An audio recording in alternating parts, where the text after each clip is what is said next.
যে আমি পৃথিবীর সবচেয়ে মারাত্মক খারাপ ব্যক্তিতে পরিণত হব, সেটা সে হতে পারবে। আপনি কিভাবে কাতার ইমাম এবং খতিব হিসাবে নিয়োগ পেলেন? আমার যিনি কফিল ছিলেন, তো উনি আবার ধর্মমন্ত্রী ছিলেন তখন কাতারের। প্রবাসে আপনার প্রথম দিনের অভিজ্ঞতা কেমন ছিল? কিন্তু অত্যন্ত পরিতাপের বিষয় যে আমি আমার বাঙালি ভেদের এরকম পাই নাই। আমার কাতারে 20-22 বছর ইমামতের অভিজ্ঞতাতে অনেকের আজানটা পর্যন্ত শুদ্ধ নেই। অনেকে দেখা গেছে দুনিয়া থেকে চলে গেছে, তাদেরকে আমরা দেখি নাই, তারপরে ওনার জানাজাতে শরীক হইতে পারি নাই। এ ধরনের একটা অনুষ্ঠান খুবই জরুরি ছিল। তো ঈদে সবার সাথে মিলার যে একটা অপূর্ণতা, সেটা তো সবসময় থাকবেই।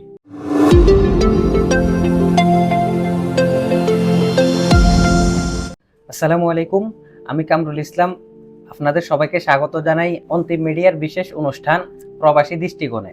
এই অনুষ্ঠানে আমরা আলোচনা করে থাকি প্রবাসী ভাইদের জীবন, তাদের সংগ্রাম এবং অভিজ্ঞতা নিয়ে। প্রবাস জীবনে কতটা কষ্ট আর সংগ্রাম থাকে তা অনেকেই জানে না। এই অনুষ্ঠানে আমরা সেই দিকগুলো নিয়ে কথা বলবো এবং জানবো তারা সেগুলো কিভাবে মোকাবেলা করে। আমাদের আজকের অনুষ্ঠানে অতিথি হিসেবে উপস্থিত আছেন কাতার ধর্ম মন্ত্রণালয়ের ইমাম ও খতিব, ইসলামী আন্দোলন বাংলাদেশ কাতার কেন্দ্রীয় কমিটির সভাপতি শাইখ জসিম উদ্দিন। আমরা ওনাকে আমন্ত্রণ জানাচ্ছি আমাদের অনুষ্ঠানে। আসসালামু আলাইকুম। ওয়ালাইকুম আসসালাম। কেমন আছেন হুজুর? আলহামদুলিল্লাহ। এই অনুষ্ঠানে আমরা প্রবাসী ভাইদের জীবন, সংগ্রাম এবং তাদের অভিজ্ঞতা নিয়ে আলোচনা করি। আমরা যদি আপনার প্রবাস জীবনের একদম শুরুর গল্পটা শুনতে চাই, আপনি কেন প্রবাসে চলে এসেছেন? আসলে আমরা তো জীবিকার তাগিদেই সাধারণত প্রবাসে এসে থাকি। কারণ দেশে যদি নাকি আমাদের চলার মতো ওরকম ব্যবস্থা থাকতো, তাহলে তো আমরা এত দূরে আসতাম না আত্মীয় স্বজন রেখে।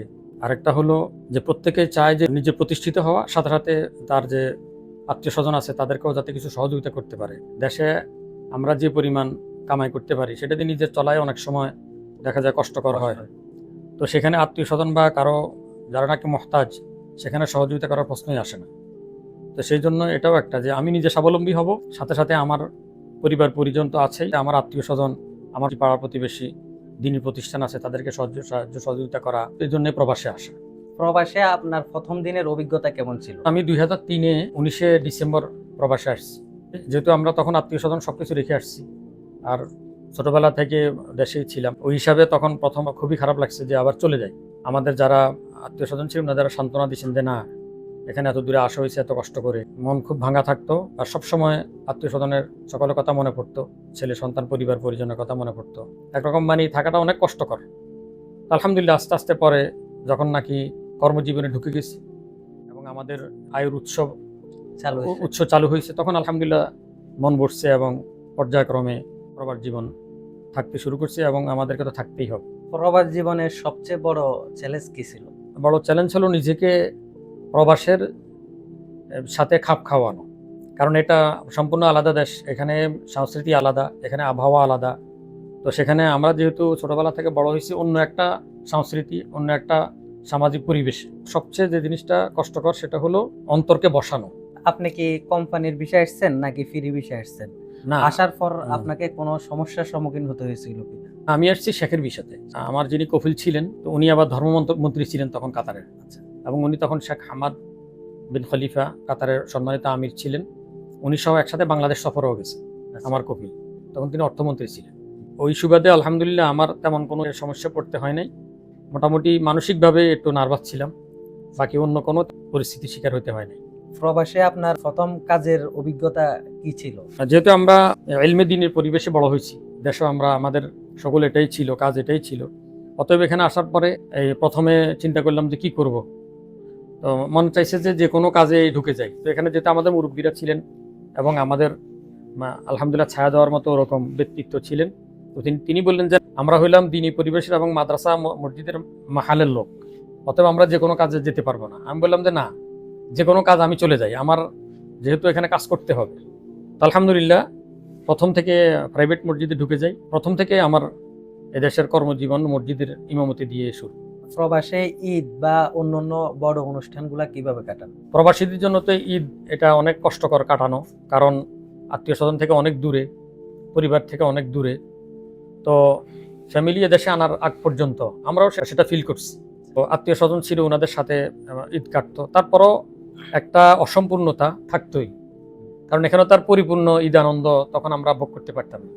আলহামদুলিল্লাহ যখন নাকি আমাদের পরিবার পরিজন এখানে চলে আসলো, সেটা মনে করেন যে অনেকটাই আমরা সেটা গ্যাপটা পূরণ করতে পারলাম। আচ্ছা। বাকি যেহেতু বহুত আত্মীয় স্বজন রয়ে গেছে, তো ঈদে সবার সাথে মিলার যে একটা অপূর্ণতা, সেটা তো সবসময় থাকবেই। প্রবাস জীবনের সবচেয়ে যে জিনিসটির অভাব অনুভব করেন সেটি কি? প্রবাস জীবনে আমরা যখন একা ছিলাম, তখন তো আমরা সবচেয়ে বেশি একাকত্ব, যে কষ্টটা, এটাকে আমরা সবচেয়ে বেশি ফিল করতাম। বা আত্মীয় স্বজন দূরে রাখা, আত্মীয় স্বজন হারানো, অনেকে দেখা গেছে দুনিয়া থেকে চলে গেছে, তাদেরকে আমরা দেখি নাই, তারপরে ওনার জানাজাতে শরীক হতে পারি নাই, অনেকগুলো বিয়ে শাদী, যেগুলো সামাজিক প্রোগ্রাম, আনন্দ, ওগুলোতে আমরা শরীক হতে পারি না। যার কারণে ওই অপূর্ণতাটা বা ওই ইয়েটা আমাদের থাকে সবসময়। তো বিশেষ করে পরিবার পরিজন যখন সবাই চলে আসছে, ওটা অনেকটাই পূরণ হয়ে গেছে। আপনার বর্তমান পরিস্থিতি এবং ভবিষ্যৎ পরিকল্পনা কি? যে ওজারাতুল আওকাফ বা এই দেশের হুকুমতের মসজিদে যখন থেকে চলে আসছি, অনেক ভালো আছি। আল্লাহ পাকের ইচ্ছাতে আমরা ইজ্জত সম্মানে এবং অত্যন্ত প্রাণবন্তভাবে আমরা সকলকে নিয়ে আসি। আমার পরিকল্পনা হলো, আমি যেরকমভাবে আলহামদুলিল্লাহ প্রতিষ্ঠিত হয়েছি, আমার আত্মীয় স্বজন এবং আমার শুভেচ্ছা আমার বন্ধু বান্ধব যারা, তারাও যেন প্রতিষ্ঠিত হতে পারে, এজন্য আমি সহযোগিতা করা, পরামর্শ দিয়ে হোক, আর্থিকভাবে যে কোনোভাবে হেল্প করা। প্রবাসে বাংলাদেশিদের অবস্থা ও হতাশা, এবং এই হতাশা থেকে বের হয়ে তারা কিভাবে সফলতা অর্জন করবে? প্রবাস জীবনে আসার পরে তো একটা হতাশা থাকেই। অনেকে দেখা যায় যে ঋণ করে আসছে, জায়গা বিক্রি করে আসছে, তারপরে এখানেও তার খরচ, আবার দেশালরা অপেক্ষায় থাকে যে আমাদের জন্য টাকা পাঠায় না কেন, তখন একটা হতাশা কাজ করে তার। বিশেষ করে আসার পরে যারা কাজ কাম সহজে পায় না, তাদের তো হতাশা আরো দ্বিগুণ থাকে। থাকা খাওয়ার ইয়ে করা, আবার দেশে পাঠানো, ঋণ শোধ করা, এখানের মধ্যে যদি নাকি তারা পরিশ্রমী হয় এবং নিজেকে কাজে লাগানোর চেষ্টা করে, অনেকে আছে কাজ চেষ্টাও করে না, বসে থাকে, তখন তার হতাশা আরও বাড়তে থাকে। তো সে যদি নাকি চেষ্টা করে এবং সাথে সাথে যদি সে দিন দিন আমলের সাথে, ইমানের সাথে, কোরআনের সাথে আরও যদি জুড়ে থাকে, বিশেষ করে ওলামা একরামের সাথে, ইমামদের সাথে সম্পর্ক রাখে, বিশেষ করে দিনই কাজের সাথে জড়িত থাকে, তখন হতাশা অনেকটাই থাকে না। কিন্তু যারা এটাও করে না, আবার কাজের তালাশও করে না, শুধু কেবল গ্রুপে বসে থাকে আর ওই সময় ব্যয় করে, আর শুধু কেবল দেশ নিয়ে ভাবতে থাকে, এখানে কেন আসছে, কি করবে না করবে, এটা কোনো পরিকল্পনা বা সিদ্ধান্ত নাই, তাদের হতাশা অনেক বাড়তে থাকে।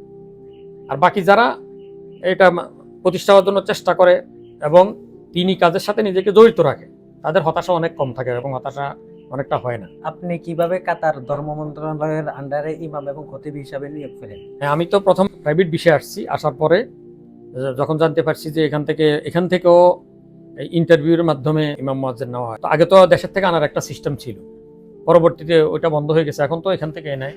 তখন দুই দিক থেকেই নিত, অর্থাৎ বিভিন্ন দেশ থেকেও আনতো, আমাদের দেশের থেকেও যোগ্য হাফেজ আলেম ইমাম হিসেবে আনতো এবং এখান থেকেও নিত।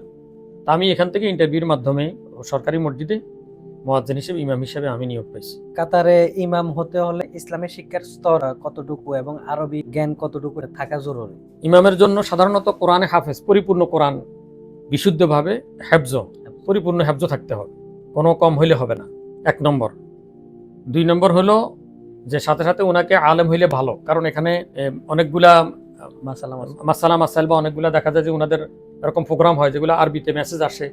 তো যদি উনি আরবি জানা না থাকে, তখন উনি মেসেজ পড়তে পারে না, অনেক কিছু বুঝে না, তখন ওনাকে সমস্যা পড়তে হয়। তো অন্তত যেন উনার এতটুকু যোগ্যতা থাকে যে উনি আরবিটা যেন পড়তে পারে বা লিখতে পারে। আর যদি নাকি মেশকাত বা দাওরা হাদিস ফারেক হয়, তাহলে আলহামদুলিল্লাহ আরো ভালো, কারণ উনি যদি দাওরা ফারেক হয় তবে উনি মুফতি হয়, তাহলে এখানে প্রত্যেকটা স্তরের মূল্যায়ন করা হয়, অর্থাৎ ওনাকে খতিব বানানো হয়, বিভিন্ন লাজনা হয়, অর্থাৎ বিভিন্ন প্রোগ্রাম হয়, ওখানে ওনাকে নিয়োগ দেওয়া হয়। তো যদি নাকি হাফেজ হওয়ার সাথে সাথে আলেমও হয়, এলমি যোগ্যতা থাকে, তাহলে আরো ভালো। অভিজ্ঞতা অনুযায়ী ওনাকে ওইটার মূল্যায়ন করে থাকে, অনেককে আদালতে কাজ দেয় অফিসে, বা অনেককে একটা লাজনার বানাই দেয়, লাজনা মানে প্রোগ্রাম, তখন ওটার জন্য ওনাকে আলাদা স্যালারি দেওয়া হয়। কাতারের ইমাম এবং খতিবদের দৈনন্দিন দায়িত্বগুলো কি কি?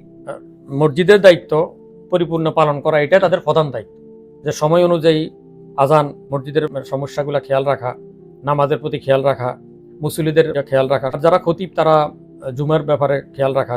তো বিশেষ করে ওজারাতুল আওকাফের পক্ষ থেকে বা হুকুমতের পক্ষ থেকে যেগুলা অর্ডার আসে ফলো করা, যাতে করে কোনো সমস্যার সম্মুখীন না হতে হয়। নিজের দায়িত্ব পালনের প্রতি 100% সবসময় প্রস্তুত থাকা, তৈরি থাকা, যাতে অবহেলা না হয়, যেহেতু এটা বিরাট একটা আমানত, এই আমানতের প্রতি খেয়াল রাখা। নতুন করে কেউ ইমাম এবং খতিব হইতে চাই বাংলাদেশ থেকে অথবা কাতারে অবস্থানরত কেউ, তাহলে সে কিভাবে অংশগ্রহণ করবে? প্রথমত কাজ হলে ওনাকে কাতারে ঢুকতে হবে, যে কোনো একটা বিষয়। বাংলাদেশ থেকে এখন আনা বন্ধ। বাংলাদেশ কেন, এখন বিশ্বের কোনো দেশ থেকে আনা হয় না। তো উনাকে প্রথম যে কোনো একটা বিষয়, হয়তো শরীকের বিষয় হোক কোম্পানির ভিসা অথবা শোকসিয়া হোক অথবা যে কোনো বিষয় ওনাকে ঢুকতে হবে কাতারে ঢুকার পরে উনি এখানে ওজারাতুল আওকাফের পক্ষ থেকে যে কিতাব দেওয়া হয় অথবা বাংলাদেশি কোনো ইমামের মাধ্যমে কিতাব সংগ্রহ করে ওনাকে ওই কিতাবগুলো পড়তে হবে, যেহেতু প্রথম কিতাব পরীক্ষা হবে 3টা কিতাব। ওই কিতাবগুলো পড়ে উনি যখন প্রস্তুতি গ্রহণ করবে তখন উনি অনলাইনের মাধ্যমে পরীক্ষা দেওয়ার জন্য অ্যাপ্লাই করবে। অ্যাপ্লিকেশন যদি তারা গ্রহণ করে ওনাকে ডাকবে, পরীক্ষা দেওয়ার পরে যদি উনি কিতাবে পাশ করে কোরআনের জন্য ডাকবে। প্রথমে কোরআন পরীক্ষা হবে না, প্রথমে কিতাব পরীক্ষা হবে, কোরআনে উনি পাশ করলে তারপরে ওনাকে ইমাম হিসাবে মুয়াজ্জিন হিসাবে নিয়োগ দেওয়া হবে। আর যদি পাশ না করে তাহলে ওনাকে আবার 1-2বার সুযোগ দেওয়া হবে, যাতে উনি প্রস্তুতি গ্রহণ করে আবার পরীক্ষা দিতে পারে। আমরা দেখতে দেখতে অনুষ্ঠানের শেষ পর্যায়ে এসে উপস্থিত হয়েছি। এই অনুষ্ঠান সম্পর্কে আপনার মতামত কি? এ ধরনের একটা অনুষ্ঠান খুবই জরুরি ছিল। অন্তিম মিডিয়া যে ধরনের উদ্যোগ ওনারা গ্রহণ করছেন, আমি আন্তরিকভাবে ওনাদেরকে ধন্যবাদ জানাচ্ছি, কারণ আমাদের এটা খুবই প্রয়োজন ছিল। সে প্রয়োজনটাকে ওনারা পূরণ করেছেন, এজন্য আমি আন্তরিকভাবে ধন্যবাদ জানাচ্ছি। শেষ পর্যায়ে যদি প্রবাসীদের জন্য একটা পরামর্শ দিতে বলি, একটা নসিহত করতে বলি, সেটা প্রবাসীদের জন্য আমি যেটা পরামর্শ দিব সেটা হলো, বিশেষ করে যেহেতু আমি বাংলাদেশিদেরকে উপলক্ষ করে বলবো, আমার কাতারে 20-22 বছর ইমামতের অভিজ্ঞতাতে আমি বহু মুসল্লি নিয়ে আছি, বাংলাদেশি মুসল্লি আছে। আমি তাদের সবচেয়ে যেটা দুর্বল সাইড সেটা দেখছি যে তারা কোরআন হাদিসের চর্চা করতে মোটেই রাজি নেই। তারা অহেতুক সময় কাটাবে, মোবাইল নিয়ে সময় কাটাবে বা অন্যান্য বলে কথা বলবে। কিন্তু আমরা অন্যান্য জাতি দেখছি তারা কিছু না কিছু হলেও কোরআন হাদিস চর্চা করার চেষ্টা করে, কিছু শিখার চেষ্টা করে। কিন্তু অত্যন্ত পরিতাপের বিষয় যে আমি আমার বাঙালি ভাইদের এরকম পাই নাই। তা আমার পরামর্শ হলো যে আমরা এত কষ্ট করে এখানে আসছি, আমরা এখানে একটা সুযোগ আছে। এখানে যদি কেউ একেবারে খারাপ হতে চায় যে আমি পৃথিবীর সবচেয়ে মারাত্মক খারাপ ব্যক্তিতে পরিণত হব, সেটা সে হতে পারবে, কারণ এখানে প্রত্যেকে স্বাধীন, সে টাকা পয়সা কামা করে নিজে খরচ করবে। আবার এখানে যদি কেউ মনে করে যে আমি আল্লাহর ওলি হব, একেবারে আল্লাহ পাকের সান্নিধ্য আমি লাভ করবো, সেটাও অসম্ভব, কারণ এখানের মধ্যে স্বাধীন। উনি যদি এখানে যে কোনো ইবাদত করে ওনাকে কেউ বাধা দিবে না। অতএব আমি প্রবাসীদের প্রতি আমার পরামর্শ থাকবে যে ভাই, হয়তো সময় নষ্ট না করে এখানে কোরআন হাদিস শিক্ষার প্রচুর পরিমাণ সুযোগ রয়েছে। কোরআন হাদিস শিক্ষা করা, যে কেউ হাফেজ হতে চায় হাফেজ হতে পারবে। তো আমার পরামর্শ হলো, এই যে আমরা মোবাইলের সময়গুলো নষ্ট করি, অহেতুক সময় গল্প গুজব করে, অনেকের আজানটা পর্যন্ত শুদ্ধ নেই, কিন্তু কোনো ব্যথা নাই। অন্যান্য জাতিরা দেখছি আজান শুদ্ধ করে, কোরআন শুদ্ধ করার চেষ্টা করে। এই জন্য আমার পরামর্শ থাকবে যে আমরা কোরআন হাদিস চর্চা করার চেষ্টা করি, কোরআন একটু পড়ার শেখার চেষ্টা করি, এবং আমি আমার আত্মীয় স্বজনের সাথে ভালো আচরণ করি, প্রত্যেকের কথা আমরা খেয়াল রাখি, ভুলে না যাই। ধন্যবাদ আপনার প্রবাস জীবনের ব্যস্ততম সময়ের মধ্যে আমাদেরকে সময় দেওয়ার জন্য। ইনশাআল্লাহ পরবর্তী কোনো অনুষ্ঠানে আবার দেখা হবে। অসংখ্য ধন্যবাদ। প্রিয় দর্শক, এই ছিল আমাদের অন্তিম মিডিয়ার আজকের অনুষ্ঠান। আগামীতে আপনাদের সাথে আবার দেখা হবে অন্য কোনো অনুষ্ঠানে। সে পর্যন্ত সবাই আমাদের সঙ্গে থাকবেন। সবাইকে ধন্যবাদ।